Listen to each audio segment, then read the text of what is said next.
Encre d'histoire, Plume et Voix, Alban de Maigret.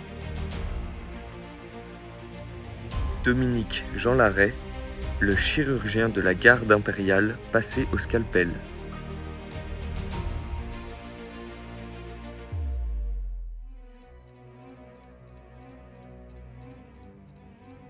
« 25 novembre 1812. Le rideau du dernier acte de la campagne de Russie s'ouvre sur un décor polaire.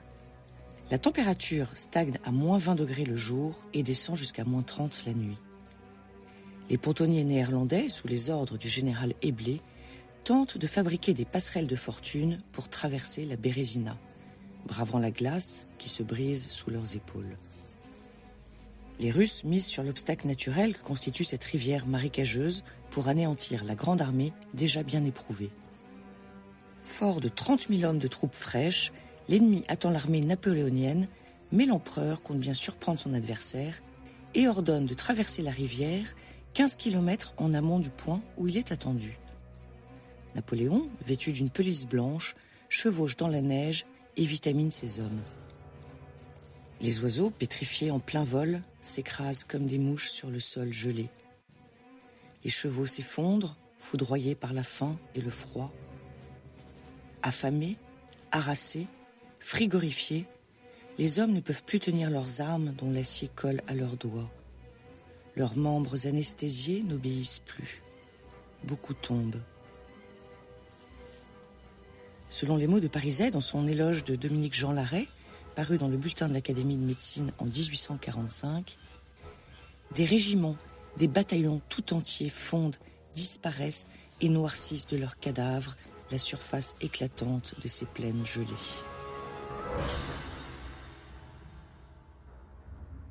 Le diagnostic est criant, c'est la Bérésina. Un appel perce la cohue. Place pour Monsieur Larrey. Des regards teintés d'espoir se tournent vers l'homme. Un instant revigoré, fantassins et cavaliers trouvent quelque force pour le hisser à bras d'homme sur l'autre rive. Qui donc est cet officier dont le seul nom fait l'effet d'un antalgique et redonne l'espérance et l'ardeur?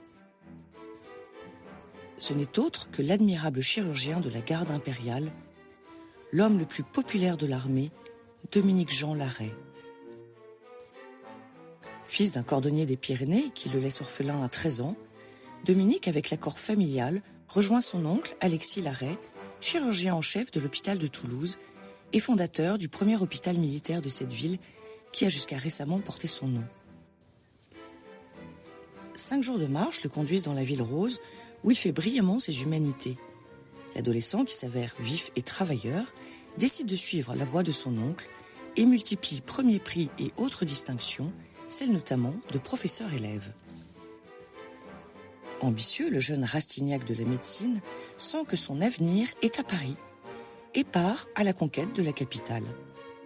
À 19 ans, le voilà marchant sur les routes de France pour atteindre son objectif avec comme unique bagage une lettre de recommandation d'Alexis et quelques contacts de médecins haut placés.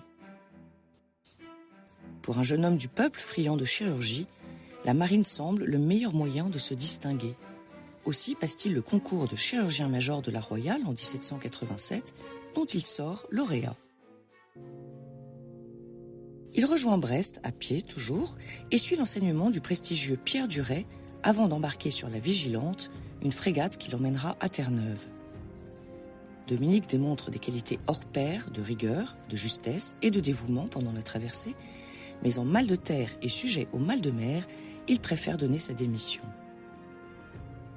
Rentré à Paris, Larrey poursuit ses études à l'Hôtel-Dieu, sort inlassablement premier des concours qu'il présente et recommandé par ses maîtres, est engagé en 1792 comme chirurgien de l'armée du Rhin. C'est au cours de cette première campagne que lui vient l'idée des ambulances volantes. Convaincu que les soins chirurgicaux doivent être prodigués sans délai sur le champ de bataille, il met au point et propose dans le cadre d'un concours un concept de pratique chirurgicale d'urgence abrité par une ambulance. Le projet séduit, mais dans le contexte révolutionnaire agité, il faut attendre 2 ans pour que le programme soit réellement adopté par le Conseil de santé.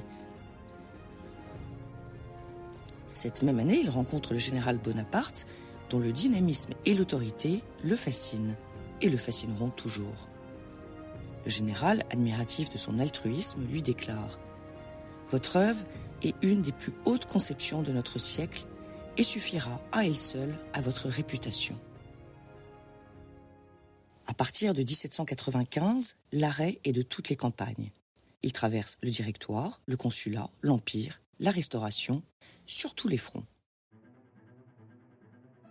Chirurgien de l'Avent, l'arrêt est sans cesse au cœur du combat. Intrépide, il s'enfonce sous les tirs des artilleries et enlève les blessés pour les soigner, sans différenciation d'uniforme. En effet, le baron d'Empire pratique le dogme de la neutralisation des blessés. Il soigne sans distinction les amis et les ennemis, les gradés et les non-gradés, ce qui lui vaut l'estime des généraux ennemis et le surnom de Providence du soldat. À Waterloo, par exemple, le duc de Wellington, s'enquérant de l'identité du chirurgien agissant au cœur de la mêlée, ordonne que l'on ne tire pas de son côté et, soulevant son chapeau, dit « Je salue l'honneur et la loyauté qui passent ». Plus tard dans la journée, l'arrêt est fait prisonnier par les Prussiens, mais relâché sur ordre du prince von Blücher, dont il a sauvé le fils quelques années auparavant. Au gré des campagnes, il fonde des écoles d'instruction chirurgicale au Caire, à Madrid ou à Berlin, et fort de son empirisme, incite ses élèves à la connaissance par l'observation des faits.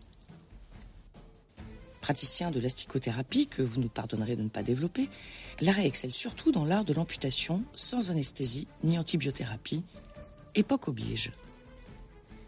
La vie d'un homme est pour lui plus précieuse que celle d'un membre. Aussi, les vies sauvées par son bistouri propre et rapide se comptent par milliers. À risquer sa vie pour sauver celle des autres, à donner sans compter de son temps et de ses forces, Dominique-Jean Larrey obtient les faveurs de Napoléon, qui le couvre d'honneur et, signe de reconnaissance suprême, à Eylau, remet son épée impériale au chirurgien qui s'était fait dérober la sienne. Quel homme, quel brave et digne homme que Larrey! Que de soins donnés par lui à l'armée en Égypte, dans la traversée du désert, soit après Saint-Jean d'Acre, soit en Europe. J'ai conçu pour lui une estime qui ne s'est jamais démentie. Si l'armée élève une colonne à la reconnaissance, elle doit l'ériger à l'arrêt, dira de lui Napoléon Bonaparte.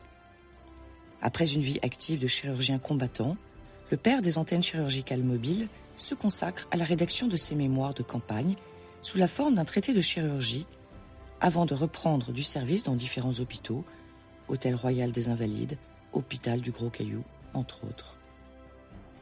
Mais ce nostalgique de l'Empire aime le terrain et sollicite une mission en Algérie avec son fils Hippolyte, futur médecin de Napoléon III. Fatigué, usé, l'illustre chirurgien âgé de 76 ans ne résiste pas à une pneumonie et s'éteint avant d'avoir pu regagner Paris, assister au dernier soupir de sa femme qu'il a devancé de 2 jours pour le long voyage. Enterré au Père-Lachaise, on peut lire sur sa tombe une épitaphe extraite du testament de Napoléon Ier. À l'arrêt, l'homme le plus vertueux que j'ai connu.